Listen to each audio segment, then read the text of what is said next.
Ready to get real, break through, and learn how to make your midlife the best time of your life? Take on those life challenges and turn them into opportunities?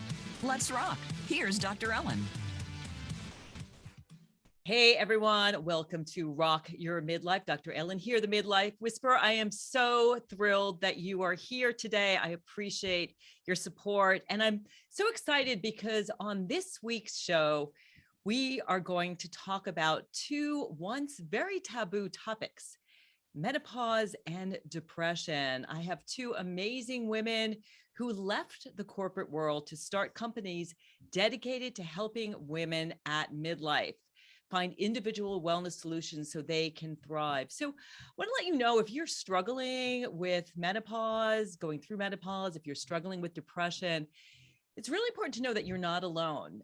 It's likely that millions of women are experiencing very similar things that you are. There is help out there. We're going to be talking about it today. So I encourage you to grab a pen, grab some paper, because you're going to want to write some of these things down to refer to. And we're going to be talking about real solutions to help you deal with the changes you're experiencing as you go through menopause. We're talking about the latest medical treatments for your symptoms, creative ways to manage menopause at work. A lot of women struggle with that as well. We're also going to be talking about neurotransmitters, how to hack your brain and boost your mood, and also plant-based solutions for women. So I wanted to start off talking about a couple of facts that you might not be aware of. Each year, 1.3 million American women enter menopause. And when I'm talking menopause, sometimes we talk about menopause as when you start kind of having the symptoms, but menopause actually refers to the point in time when you stop menstruating. You haven't had a period for 12 consecutive months. So 1.3 million women go through that every single year, and millions more are currently experiencing what's called peri-menopause. So they're experiencing the hot flashes, the mood swings, the brain fog. And the menopause symptoms can actually, those perimenopause symptoms can last for 4 to 8 years. So it's a long period of time. And I'm so thrilled that we're talking about it, because it really can be challenging. I know when I was going through that change in my own life, I stopped menstruating probably about 3 or 4 years ago. But when I was going through it, it really wasn't kind of like on the radar. I think right now we have so many Gen X women who are out there, people like Gwyneth Paltrow, people like my guests today, that are like, wait a minute, let's rebrand this. Let's relook at this. Let's talk about it. And also let's, talk to our physicians and find solutions, because you don't have to suffer. And as I said, there are millions of us going through perimenopause. According to Bloomberg, about 900,000 women actually quit their jobs in the UK because of perimenopausal symptoms. And the global menopause productivity losses top out at about 150 billion a year. So that's the estimate. So it's a big problem that we're going to be addressing today. And I also want to talk a little bit too about depression, something I actually suffered from. I was diagnosed with clinical depression, probably about 15 years ago. And I had no idea. And again, it was something taboo. I was feeling like, well, isn't feeling crappy and like you don't want to get out of bed in the morning normal? Like it was just something I needed to suck up and deal with.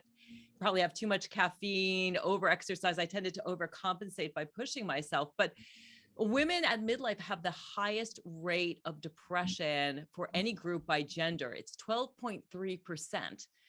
So about 1 in 8 women at midlife are experiencing depression. And there's an interesting, correlation or association between depression and perimenopause. So they don't know if the depression is actually caused by the changes in hormones, the fluctuations in estrogen and progesterone, or if it's really caused by some of the symptoms. So they don't know if things like insomnia and feeling moody, the fatigue, the brain fog, the hot flashes are causing the depression, or if it's actually the hormone fluctuations. But what's important is there really isn't a one-size-fits-all regime when it comes to managing your symptoms. So today we're going to be giving you loads of different strategies. I know myself, I think the 3 things that really worked for me were, first of all, diet. So eating a whole foods, plant-based diet, eating lots of soy, the research really shows that soy foods, so things like edamame, tofu, can really help to reduce the incidence of things like hot flashes. What happens is it doesn't make your body produce more estrogen, but the phytochemical, there's a estrogen-like phytochemical plant chemical in soy that can actually help to treat some of these symptoms. So that was really helpful for me to eat loads and loads of plants. The other thing was getting lots of movement and exercise. So I think exercise is a great way to deal with some of the stress, to help you with your sleep, certainly to help with things like perimenopausal weight gain. So exercise was really key as a self-care strategy. And I think the third thing that was super important for me was learning self-compassion. So I was fortunate enough to learn self-compassion. It was my dissertation topic. My dissertation was on self-compassion and body image in women. And as part of that, I actually I studied with Kristen Neff, studied self-compassion, and basically treating yourself like a good friend, being kind to yourself rather than judgmental. So if you're going through a hot flash, you're not like, oh my God, why is this happening to me? This shouldn't be happening to me, but just being kind and saying, oh, wow, what do I need right now? Maybe I do need to call in sick at work or talk to my boss or my partner. Maybe I do need to take better care of myself, look at my self-care. Maybe I do need to talk to my physician or check out the site we're going to talk about today, Geneve, or check out the wonderful products from Kind today. What do I need right now? So that's the first part, being kind to yourself rather than critical. The second part is common humanity.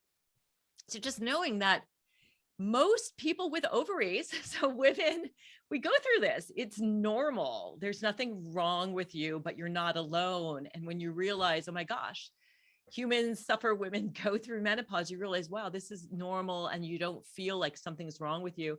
The last piece is just being mindful. So just noticing, gosh, maybe even charting, like charting your period and charting your moods and charting when you have hot flashes, noticing the diet connection and the stress connection, and being mindful and making a list of, how do I want to take care of myself? And then when you're not feeling so great, pulling your list out and giving yourself what you need. So self-compassion was huge for me. And I found also that the meditations that I learned as part of the mindful self-compassion program actually really helped me with depression. So I'm no longer on antidepressants. I did go on antidepressants for a period, and I did have therapy, but learning self-compassion and learning these meditations really was life transforming for me. And now I have to say, now that I'm on the other side, and I have been through menopause and I am post-menopause, so life is just awesome. I actually said yes to the dress over the weekend. I'm actually engaged now. I am with an amazing man, and love my career, liking my empty nest, missing my kids. But whatever you are going through right now, you can learn how to care for yourself. So let's bring on our guests today. Our first guest is Jill Angelo, and she is the founder and CEO of Geneve, whose mission is to improve the standard of healthcare for women in their post-reproductive years. I love this because this is so new. This is like transformative, that we're actually looking at, how do I make the second part of my life, the second adulthood, amazing? And she has 20 years experience in the tech industry, primarily at Microsoft. So she was a corporate executive, and she founded this company, which was named one of Inc. magazine's, she was named one of Inc. magazine's 2020 top 100 female founders. And she is a driving force for bringing effective health solutions to women in the most vibrant years of their lives. So welcome to the show. And if you're listening, I encourage you, check out geneve.com. I have been on the site, Jill, and I have to say, it is a joy to navigate. I took your little quiz, which is, that alone is so fabulous. You can take this quiz. It'll analyze your symptoms, whether you are pre-menopause, peri-menopause, menopause, post-menopause, looking at things like libido, looking at, the symptoms that you're having, like hot flashes, looking at things like joint pain. But I just found it so amazing. There is also an opportunity to talk to a physician who specializes in treating women going through menopause, I should say peri-menopause. And there's also coaching, which I love because I'm a board certified health and wellness coach, and coaching works. So welcome to the show. Thank you, Dr. Ellen. It's fabulous to be here, and I love the focus around women in midlife. I think you're just a pillar of vibrancy and all that women have to look forward to. But I think certainly what we're doing at Geneve, it's just this has been the most meaningful work of my life and my career. Every day we are working to improve women's quality of life. That's kind of the number one thing we hear from women continuously as they come to Genève. They said, I just want my quality of life back during this transition, which again, is incredibly natural. And so our whole mission around our work, whether you are working with one of our clinicians or a health coach, or in any way on your journey, you have a way to just feel better at this point in time. Yeah, just if you're listening, feeling better, you can feel better. There is so much to do, whether you want to do hormone replacement therapy or you want to go the natural route, you want to switch up your diet, whatever it is you want to do, there's so many ways you can feel better. So I'm curious, how did you get this idea? And it's a huge undertaking. I mean, it's a gorgeous site with so many different offerings. How did you come up with the idea? And how did you make that transition from the security of the steady paycheck to, and I've worked with a lot of Microsoft clients, and I know it's a lot of pressure, but you've got that paycheck. How did you make that transition, come up with this great idea? I always liken it to, I am a pretty kind of naive yet optimistic person. And I think that at the time in my career, I was in my early 40s at the time. And at the height of my career in the tech space, I held a lot of different marketing executive roles at the company, loved it. And I just happened to be on a sabbatical. And during that time, met my co-founder, who really was a big part of growing Neutrogena and sold it to Johnson & Johnson. And she really had the vision around this lack of care for women as they go through the menopause transition.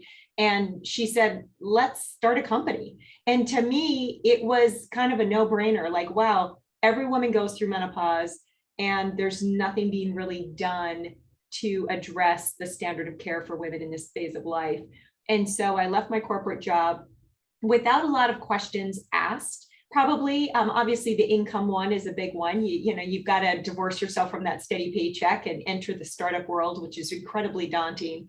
But I think at the time, we didn't even quite know, how are we going to quote unquote help women through menopause? The way we started Genève was with an over-the-counter lubricant and a product that Jackie had created for feminine dryness.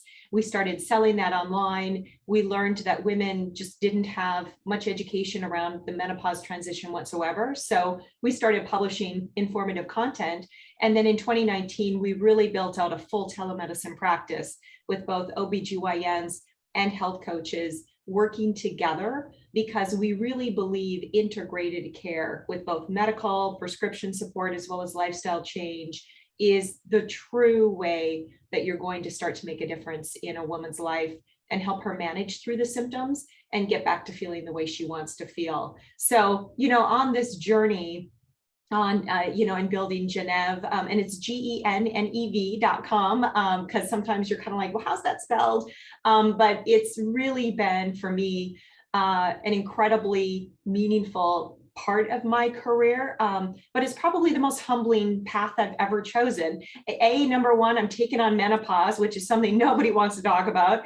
Number two, wow, you left a pretty vibrant corporate career to do something that kind of hasn't been done before in the way we're doing it. And I think that's always daunting, but with every patient we serve, with every day that comes, my team is incredible. We just have so much work ahead. So it kind of invigorates me to keep pushing through. But it's certainly, financially probably has been the biggest challenge, but humbling. It's very humbling, just talking to investors and really trying to get the business off the ground. That's a whole nother set of skills that I'd never developed, and certainly have a lot of learning now in the tank that I can take forward. Yeah, lots of learning too, not having been in the healthcare space. But I think one thing that's come out of COVID is that telehealth. Last week we had someone on talking about cardiac rehab. And so, and as a coach, I know that I did a lot of coaching, health coaching, and COVID made that much more accessible. I think healthcare really took on a whole other tone. I would think that helped your company as people got used to telehealth. It very much did. I think, during 2020, obviously we were building. When 2021 hit and we were kind of starting to get on the other side of the pandemic, business really took off, and people, women in particular, got back to taking care of themselves. They had been obviously taking care of their families now that they were all in the home together. And 2021 is where we've seen a huge pickup in our telemedicine visits. Obviously, telemedicine is now the way so many of us care for a lot of our health, just to the point you just made.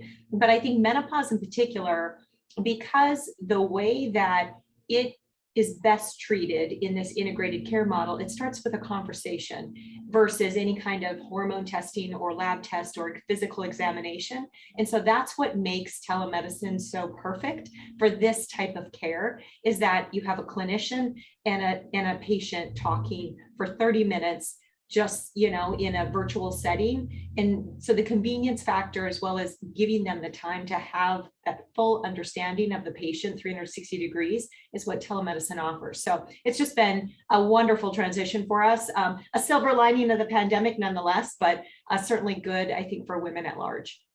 So why do you think this period of life has gotten ignored? It feels like with you, like OBGYNs, right? You have your, you get pregnant, and there's this big interaction with your OBGYN, but then, you get your mammograms after 50, but this whole area has just been largely ignored. Why do you think that is? First of all, it's just the symptoms that women experience are associated with aging. And I think anything aging related just always has kind of, unfortunately, a stigma or shamefulness attached to it. The symptoms themselves are embarrassing. So again, add on more shame. And then finally, number 3, it's very under-researched. We just haven't really understood the transition and the change that women go through, how symptoms correlate to one another. For example, the number one symptom we hear from women is, I can't sleep. You talked a little bit about that. Obviously, anxiety is high, weight gain is high, but the more you can't sleep, the more the weight gain goes up. And so things start to snowball, if you will, during this transition of life. And the medical literature and data and research around women at this phase of life just hasn't taken off. I think we're just now starting to make some inroads around women being part of clinical trials for things like heart disease and the broader chronic issues that life presents us with.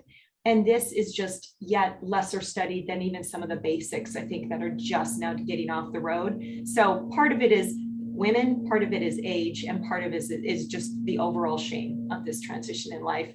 And at the end of the day, we're trying to change that. One thing I'll mention, you said when you came to Geneb.com, you took our assessment. The top 2 questions we get from women are, am I in menopause, and how long will it last? Or where am I at in that journey? That assessment answers those 2 questions. And at the same time, we're collecting some really meaningful data that longitudinally over time, we're hoping to track so that we don't have this kind of desert or lack of information around women going through the midlife and menopause transition. Yeah, that is so important. I mean, a couple of things to pick up on. Well, I would say it's so important to take care of our health, because as our hormones change, we are at a higher risk of osteoporosis, heart disease. And then the sleep issue is so important, because sleep is associated with weight gain. I mean, you're tired, you think, well, I'll have a chocolate bar and some caffeine. And also when we sleep, our appetite hormones actually reset. So if you're not sleeping well, and not sleeping is also associated with things like diabetes. I mean, sleep is so incredibly important. And it's really important to get your hormones in balance, correct? If you're not sleeping, I would think the first thing you want to do is see where estrogen and progesterone are.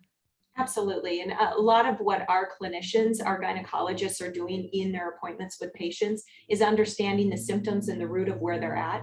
And based off of that conversation, they very much effectively can then prescribe, whether it is a hormone therapy of some kind, an HRT, in a way that is helpful and not harmful to the patient. We prescribe a lot of low dose birth control, which also is quite effective. That's interesting. So that actually helps women bring up their estrogen levels, and then it helps them with their sleep. Absolutely. It just helps to normalize what's going on in their body.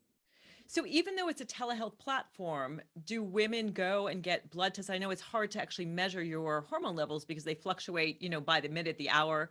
But tell us a little bit about the procedure. If somebody comes to you, how do they choose if they want to go the health coaching route or if they want to see a physician? I know you also have a monthly subscription. So where does someone start? Yeah, first and foremost, we always direct women first to take that assessment to understand their own personal health insights of what's happening in their body.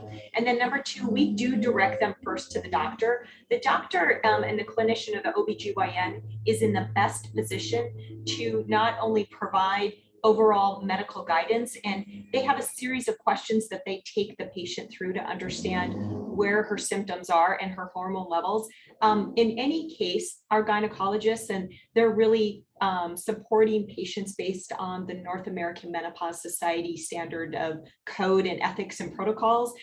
They do not believe that an actual lab test of hormone it gives you a point in time understanding, but it isn't predictive around what's going forward in the long term, because our hormones fluctuate on a daily basis.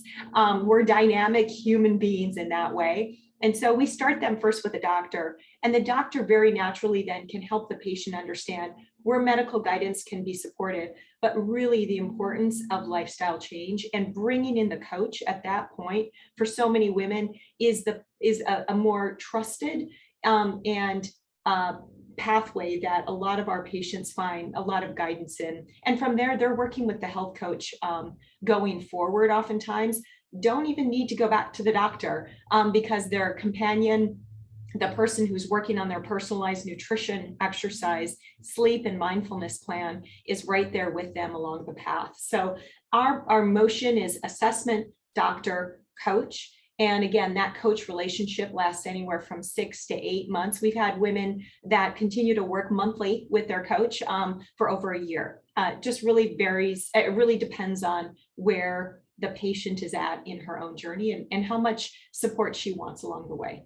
So it sounds like it's totally complete, and it's also holistic. So you're, addressing body, mind, heart, spirit. I love again that you've got coaching in. So if you're listening and you haven't experienced coaching, coaches don't tell you what to do. I've been a dietitian for 30 years, and I was taught like eat this, don't eat that, and then I became a coach. And a coach is much more of, how do you want to approach this? What's working for you? Let's brainstorm about this. Let's talk about the obstacles. Let's give you some accountability. But coaching is incredibly powerful, and it really, really does work, especially in this kind of context where you're wanting people to improve their lifestyle. I'm curious, what's the relationship you've seen between changing your lifestyle, changing your diet, moving more mindfulness, and also improving sleep and improve symptoms as someone is in perimenopause?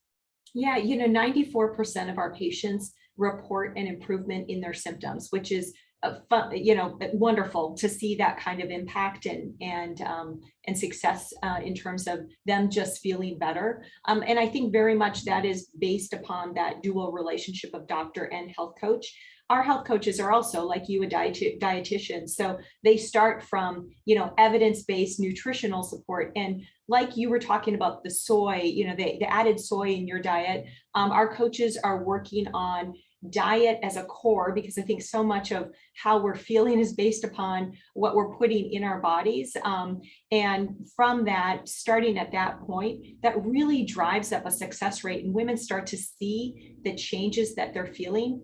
And then you want to continue to live like that. So I think in terms of adherence, and even having an accountability, a partner along the way, that's really what's driving these outcomes and the success that we're seeing with our patients. And again, starts at the core. Diet, movement, and exercise is very important. But again, that mindfulness and the sleep component too is very much a part of what they're working with every woman on based on what she needs. So what are some of the interventions for sleep? I know that's a big thing. I know I experienced the night sweats. I had slept naked, which was really helpful. I also had a water bottle filled with like lemon or a lemon essential oil and water that I'd spritz on myself, keeping my room cool, staying away from spicy food and alcohol. I'm curious other interventions, because I think insomnia is sort of the number one thing that I've seen that sort of impacts everything else. Yeah, more women come to us saying I'm on Ambien or some sort of prescription sleep aid, and they don't want to be on that, or it's masking, or it's not helping the underlying notion of why they're waking up in the first place, which is often a hot flash or a night sweat. In many cases, for women who can and want to take hormone therapy or hormone HRT prescription support, that can be very supportive in sleep. But in terms of the other interventions or complementary natural solutions we're offering or that we're recommending, obviously Magnesium as a natural mineral is very helpful for a lot of women. We also have recommended a lot of natural CBD or CBD or hemp products as well. But then in terms of just good sleep hygiene, limiting blue screens or screens, within an hour before you go to sleep, the notion of a sleep routine and consistency around time you go to bed versus time you wake up in the morning. And then obviously that ventilation, keeping a cool room, having layers, moisture wicking, materials, whether it's sheets or pajamas. Those are all components of what a lot of our providers are recommending. There's also a number of sleep apps and or kind of mindful meditation apps that can be leveraged at that moment of being awake, not being able to get back to sleep. The common problem is not so much I can't fall asleep, it's more so around I can't stay asleep and then get back to sleep. And that's the real problem that we're oftentimes helping women work through. Yeah, I found my sleep also was due to the fact that my cortisol levels started to peak. Cortisol is the hormone of fight or flight and stress hormone, but it's supposed to go down as evening comes. But mine, actually, I had a really good naturopath, and cortisol is something that you actually can measure through the day with a saliva test. And that was really helpful to take some various supplements that would help to normalize my cortisol levels. I took something topically as well as something orally that really helped to get my cortisol, and also doing things to de-stress because I think I was escalating, and that really helped. I'm curious, what role does mindfulness play in terms of women dealing with the perimenopausal symptoms?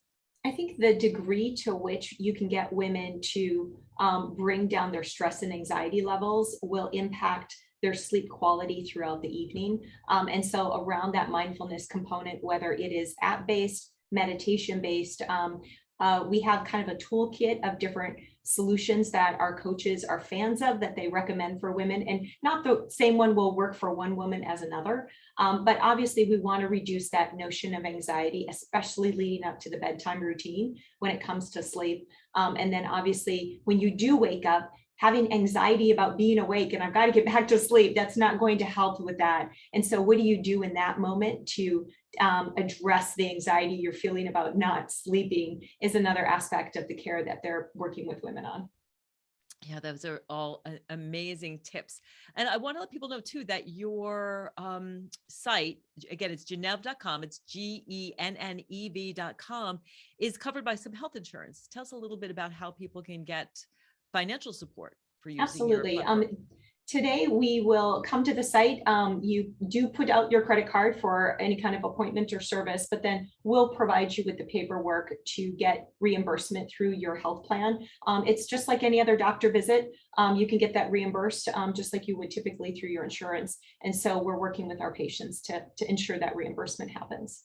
And so do you need to have physicians in the same state, or you have physicians that cover various states that are licensed? We do have physicians that cover various states, but they're licensed in each state. So when you book an appointment, we're going to ask which state you're in, and we will showcase the health providers, whether it's doctors or coaches that are licensed in your state. So you can see and trust that all of them are equipped to work with you in the state that you live. Awesome. So we are going to take a quick break. And on the other side, I want to talk a little bit about what women who are experiencing menopause can do in terms of the workplace, which I think is huge, and we need to make some inroads. So you are listening to Rock Your Midlife. I am Dr. Ellen, the Midlife Whisperer. Hey, if you want to connect with me, check out my website. It's just themidlifewhisperer.com. There are free gifts there, as well as a place where you can connect with me. See you on the other side of the break.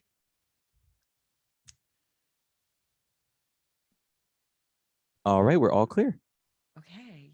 Yeah, there was a weird noise. Do you know what that? Do you have any idea what that I was? I heard it. I think it was coming around. I'm not sure if it was 100% like from Jill's area. I don't know if it was like sounding like any sort of like yard work or anything like that, but It was yard work, and I'm so okay. sorry. I was That's seeing okay. that and I was like, and so I was like kind of trying to mute in between. So I'm so sorry about It's that. okay. Do you want to shut a window? Do you have Everything's shut, they're done. So it was quick and brief, so they won't be Yeah, back. It's okay. I yeah, we're good. apologize. I didn't hear any more of it after like the mute in between there, so I'll try Okay. to clean it up if I Okay. can hear it. So So sorry about that.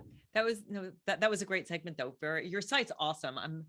You're going to do amazing things. It takes a lot of moxie to leave Microsoft and do that. Yeah. I think looking back, if I would have known the moxie I would have needed, I don't know if I would have thought I could do it, but when you're in it, you're just in it. So, I have a fabulous team. So we're, a great team of providers. I just steer the ship and run the business side. So it's That is been a great. great adventure. So on the other side, we will talk about what we can do at work. And then I will introduce Angela. And I'll let Angela ask you a question. And if you want to hang out, then I'll let you ask Angela a Great. question. And we can sort of talk about rebranding midlife and menopause, because I think Awesome. it is crazy how little, I mean, I don't even know medical school. It's like nutrition, like doctors get 1 hour of nutrition. It's like 1 in 5 OBGYNs, if they want to take the elective course on menopause, they can. And then primary care physicians get no education. So there is so little being done at higher education. So yeah, it's no wonder. It's very, the medical establishment is still male oriented. And then there's also there's pharmaceutical money to be made too. So, the pharmaceutical industry drives so much of what happens. And I'm surprised they haven't stepped up more. However, I think after the Women's Health Initiative report, back in the early 2000s, they're very cautious of being too aggressive, because if there's still risks associated with prescribing it to women with family history and this, that, and the other. So they're cautious, I think, in that way. But I'm with you. I'm surprised that pharmaceuticals haven't stepped up more. Yeah, well, I'm glad that we're talking about it. I assume both of you guys are Gen X. I'm like I'm like right in between. I'm 59, so I'm like right in between. And we weren't talking about it. And now, I think part of it's too is that with so much more social media that we are really talking about. There's so much space on Instagram, I'm sure Facebook too, about places where women are talking about it. So good stuff. Well, Oprah's writing about it now, so that's great. That's good for all of us. Yeah, you got an Oprah, which is awesome. You've gotten some fantastic press. Yeah. All right, and maybe we will also open this up for. Yeah, we still got about like 40 seconds left. So. Okay. So that people can call in if they have a question for either of you or me. I never even thought about like doing anything when I went through it. So have you both been through menopause? I am 48. I'm totally in peri-menopause. So I'm still kind of in the early throes of it. And I don't know what, it's very hard All to right, get away coming from on in 15 menopause seconds, guys. People think I'm in menopause, I'm going through menopause instead of the official, what it really means. So. The internet's #1 talk station. #1 talk station. VoiceAmerica.com.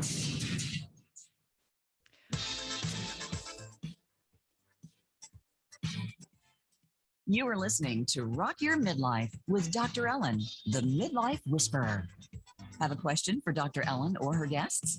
Join us on the show at 866-472-5788. That's 866-472-5788. Now back to the show. Here again is Dr. Ellen, the Midlife Whisperer. Welcome back, everyone. We are having a very juicy conversation about menopause, which is so exciting because I think we're talking about the shame associated with so many of the symptoms. And I know when I was going through the change, we weren't talking about it. And that was only just a couple of years ago. And there's been a huge transformation, largely for women like Jill and Angela, who we'll be talking to in just a moment. If you're just joining the show, Jill Angelo is the CEO of Genev, which is an amazing website, telehealth platform that provides services, health coaching, physician support, as well as both pharmaceutical intervention, as well as integrative care with things like supplements. And we wanted to talk before the break, we kind of teased talking about the workplace. And I had mentioned that in the UK, something like 90,000 women quit their jobs in 2019 because of menopause. And I think, again, there's a lot of shame, and a lot of women are like at the peak of their career. We're talking about millions and millions of women who are in their 40s, 50s, and 60s going through menopause and not talking about it. So how do we bridge that gap of the workplace? I think it's such an important conversation. We're starting to have those workplace conversations now. Employers are reaching out, which is great. So there's a heightened sense of awareness that, hey, we want to retain and help women in their 40s and 50s and 60s be the most productive that they can. Oftentimes these are executive women in executive roles. So they're kind of, they're very valuable employees that you want to keep around. I think more than anything, as we've started to work with the workplace, and this is near and dear to my heart, coming out of the corporate world, I saw women leaving their jobs. We surveyed last year 2,500 women in the Genève community. 24% of them had left their job because of their menopause symptoms. It just became more than they could do. And the top symptoms that are impacting women in the workplace: brain fog, inability to sleep, anxiety and stress, or mental health challenges, and then a hot flash. And then obviously your period, if you're still menstruating, is incredibly erratic. And if you're having to go to the office, that can present additional challenges. So what we're doing more than anything, first and foremost, is education. We've got to educate women and managers to understand, how do you support women during this time? It's very simple things such as flexible working accommodations, in terms of time off. Every workplace has leave policies around bereavement or sick policies, or maternity or paternity. Are there also parts of those policies that can be applied back to menopause to support women? It's an easy thing. So the education, the leave policy, and then finally, what's most near and dear to my heart is your medical benefits. Today, most women who are in the workplace that get their healthcare and medical care through the employer are, more than likely working through the employer's sponsored primary care providers or doctor support of any kind. Ensuring that there are menopause specialists as part of that care plan is first and foremost the thing that we hear women requesting most often in terms of their benefit requests, but really helping employers understand the cost savings and the benefits of bringing that kind of care to their plans is the big hurdle that we've got to get over as a company. Yeah, and I think women need to talk to their employers, and employees, as you said, need to be open, and we need to get away from this whole idea of shame that, like, I'm bad or there's something wrong with me. This is normal and natural. So thank you so much for sharing that. So we are going to bring on our next guest. We're going to switch gears a little bit. We're still going to talk about midlife and menopause a bit, but we want to talk a little bit too about happiness, because happiness is kind of at an all-time low right now. According to a Gallup survey asking Americans how they were feeling, only 38% of Americans say that they are satisfied, that they are feeling good, they are feeling happy. I think it's probably even lower now, certainly with COVID and what is going on in Europe. People at are low. And also in midlife, there is actually a dip in happiness at about age 47 across 138 countries. There is a natural dip. And so we're all about here on Rock Your Midlife making the most of our upswing. And now we're going to talk to Angela Arena, and she is a natural health and wellness educator and founder of Kind Lab, which is a radical wellness company specializing in plant-based solutions formulated to work with and for a woman's body. And she is a badass woman. She doesn't just talk the talk, she walks the walk. She also was in a corporate situation. I think she was telling me earlier that she walked away from FedEx. She was having insomnia and decided to also become an entrepreneur, start this company. And she works with women and minority-owned businesses. Her hemp is sourced from a woman-owned hemp farm in Vermont, which is so cool. And she's 100% supporting local women. You're supporting local women when you buy from Kind Lab. And she is here to tell us what we can do to be happier, how we can better manage our brain chemicals, and also what we can do with menopause and midlife. Welcome to the show, Angela. So happy to have you here. Thank you. Thanks so much for having me. It's awesome. And thank you for sending me your products. I have really enjoyed them. I love the hemp was actually, I took some CBD product that is formulated with, I think it was Rhodelia and some straight CBD, and also a lovely salve. But before we dive into your company, do you have a question for Jill? Yeah, I'm actually interested to know what the average age of your patients are. Average age is 48 and 49. So probably younger than most people think when you think the word menopause. Right. It's 48, 49, and they tend to be women in perimenopause who are not only experiencing probably some of the most severe symptoms, but are going through the biggest amount of change, because you're changing from what was to what is now. And I tend to not use the word normal because it's just like what you knew to what you know now. And so that's kind of our sweet spot, is helping those women over that hump. That's so interesting, because that is really the sweet spot that I have with my clients. I think there's something about staring at 50 and midlife and realizing that there is less time perhaps um but there's less time in front of you than behind you. But what I like to say is that you get a whole second adulthood. So if you take away sort of your 0 to 20, and you think like, oh my gosh, I've got a whole like 30, 40 years ahead of me, especially if I take care of myself. But there's something about that period of time which I think women really are looking. So yes, do look to Janelle. Thank you so much for joining, Jill. If you stick around, I'm going to have you ask Angela a question towards the end. And we're going to also talk a little bit about what we all can do to kind of rebrand midlife and rebrand menopause. But I want to dig a little bit into depression with Angela. So how many people are affected by depression, and what triggers it? So depression, the reason why there is no quote unquote cure is because it's very difficult to track down what is actually triggering it. But depression affects a tremendous amount of people. Even, 1 in 8 people experiences seasonal depression. That's it alone. And you put on top of that the pandemic and the pressure it's put on women, another reason why they've been leaving the workforce, in mass. And it just makes things that much harder. And women particularly are very much struggling right now, between hormones, the situation going on. A lot of times women are caregivers too. And we have always been asked to be like the superwoman and, really like, rewarded, and everyone's like so excited, like, oh, you're a superwoman, you can do everything, you can have that corporate job, you can be a mom, you can do all that, you can care for your parents and your kids and everyone in between. But you know what? Women are starting to discover, like, I don't want to be superwoman, I want help. And a lot of women who have had this superwoman role for so long start asking for help, and they don't get it because people aren't used to giving it. So I think women are also in an interesting situation right now where they're just they're not getting the support they need because it's new to people around them, and it's new to them to ask for it as well. And all those factors just really compound it. And I know a lot of people put on that great glossy face, they look great on Instagram and social media and Facebook and the whole thing. But behind the scenes, when they're really depressed and they can't sleep and they're sad during the day and they can't think and they're overwhelmed, I'm the person they call. And I'm telling you, a lot of people who you would be surprised are really struggling. But as you said, there's so much stigma and people just really aren't talking about it.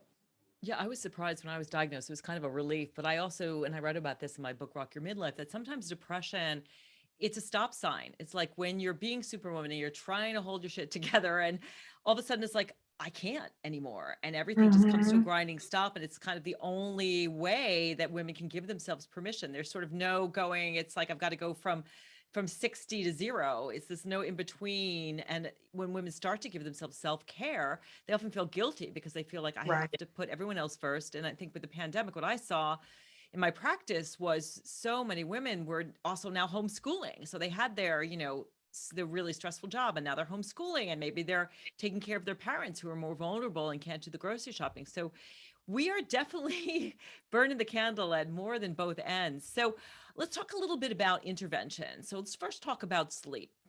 So you say that quality sleep is necessary for maintaining an elevated mood. So for those of us, and there are so many of us, I know the audience now, raise your hand if this is you. If you don't sleep well, give us your regime for getting a good night of sleep. So there are a few things you can do. And, Jill touched on these as well.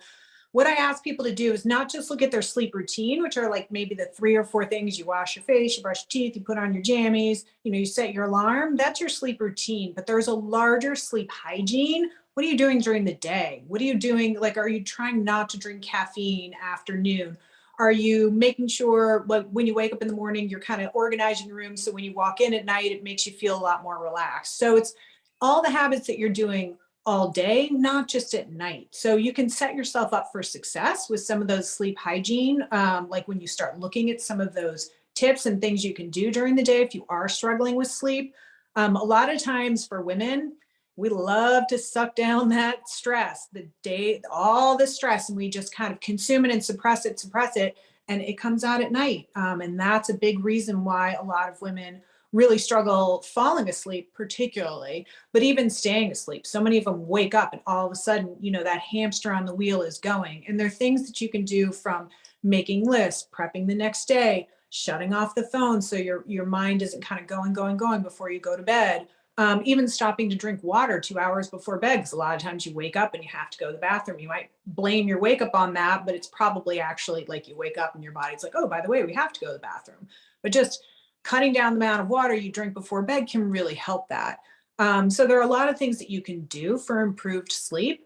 Of course, at Kind Lab, we make products, supplements that can also very much help that as well. Falling asleep, staying asleep. Some people have problems with both. CBD from hemp, as well as CBN, which is another cannabinoid in hemp. If you think of cannabinoids, it's almost like vitamin C in an orange. CBD is great to help relax your body. It's phenomenal for balance, which we all need right now. CBN also acts as like a little bit of a tranquilizer. And then there's magnesium glycinate, which Jill also talked about. Phenomenal, just help your mind, body relax. And that, for people who are really struggling, can be a nice boost just to start to retrain their bodies. Because one thing is, like, if you're used to struggling to fall asleep, or you're used to waking up at night, your body's conditioned to do that. And you've got to get it back on the track you want. And then just to be patient and consistent is another big thing. You're not going to all of a sudden start sleeping through the night unless you're really starting to hit the ambience and that kind of thing. So if you're going for a supplement and you want to go a more natural route, you just have to be patient with yourself. To your point, you were saying, be kind. It took you a long time to get where you are. A couple of weeks only can get you back into a sleep routine where you're falling asleep more easily. If you are waking up at night, it's not as frequently. And when you do wake up, you're able to fall back asleep. I mean, those are all big milestone improvements. And whenever someone comes to me and they say they're really depressed, the first thing I ask them is, how are you sleeping? Because that good sleep at night really does set you up for success the next day and has that halo effect. And it is so, so, so important for you to be prepared to wake up and, just be ready for whatever the chaos of life has to throw at you. So sleep is very important when you think about your daytime mood, for sure. And certainly see what works for you. So trying, CBD, trying various herbs like chamomile, valerian, things like melatonin, and just noticing what is going to work for you. And as you said, be patient. And I love that you said too, what do you do during the day? Are you exercising? Are you doing stress reduction, things like yoga or Tai Chi or meditation? Are you journaling? Are you turning off the screens? I find myself, if I watch media that is stimulating, I have a lot more trouble. So really looking at your whole day. I think also circadian rhythms, getting sunlight, super important too. Right. So making sure that you also have regular exposure to sun. Talk a little bit about the CBD. How does someone who's new to it, how would you recommend taking it? When do you take it?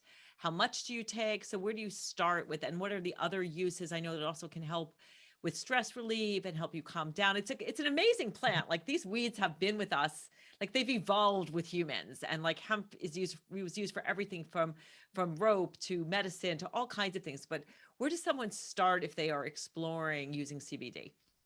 So I always say, whatever you're doing, when you go to look for a product, don't buy hemp where you buy your vitamins. So a gas station, no. But nutritional stores, natural food stores, that kind of thing, perfect. If you can find products that are made for people in your demographic, even better, because what the products that I take are very different than what I would give to my 15-year-old daughter. We just have different health and wellness concerns. As anything with hemp, we talk about low and slow. Start with a low dose and slowly work your way up. So we have, for example, 10 milligram chews with tart cherry extract in it, which are also great for stress as well as inflammation. So that's a really good starting point, or a lower dose concentrate or something like that. And then you slowly increase as you need. Basically, as with, basically any supplement, you want to take as little as possible to get the effects that you're looking for. So I always tell people, start really low and work your way up. A side effect of taking too much hemp is sleepiness. So it's not like, the world's going to come crashing if you take too much or something like that. And it's not that sleepiness that's chemical induced, where like if you're driving, like you're compelled to go to sleep. It's not that. It's just more of an inconvenient drowsiness that you'll probably hit before you get real tired. So that'll be kind of like your bar. If you're at the point where you're like, I don't know if this is working for me, keep creeping up. I always tell people, you just slowly over time, every other day, just increase a little bit until you find that amount that helps reduce the stress. It's making you move easier. It's helping you fall and stay asleep. And just in general, elevating your quality of life.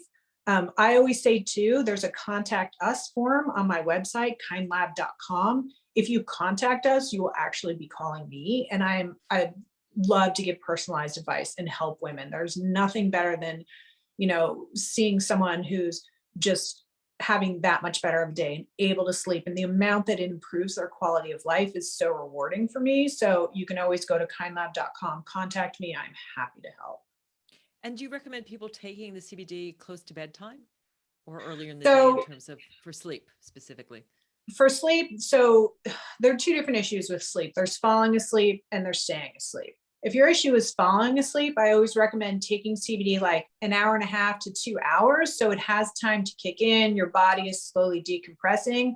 The minute you start yawning, go to bed. If you fight through that, like with anything, even if you didn't take CBD, you fight through that like yawning wall, and now your brain's awake again. And you're going to have to go through the whole cycle again to try to relax and fall asleep.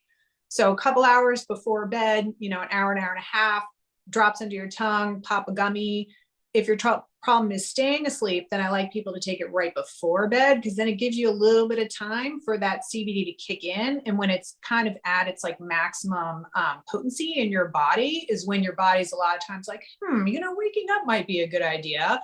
And it just kind of helps you stay asleep.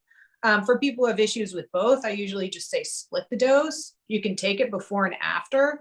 The good news is that it is impossible to fatally overdose on CBD. So if you take too much, the likelihood is that you're just going to be, wake up feeling a little foggy. If you wake up feeling foggy, it means you took too much.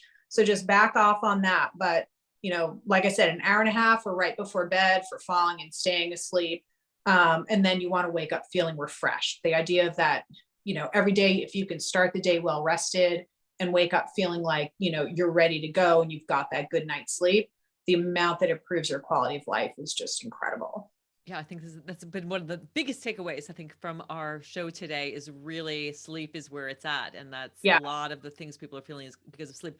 So let's talk briefly about, I've never heard of this term nootropics. I certainly know what adaptogens are, but tell us about these plant-based medicines, things like rhodelia, saffron, ginseng, hemp that we talked a bunch about that can control depression and anxiety. What can people take for a natural boost?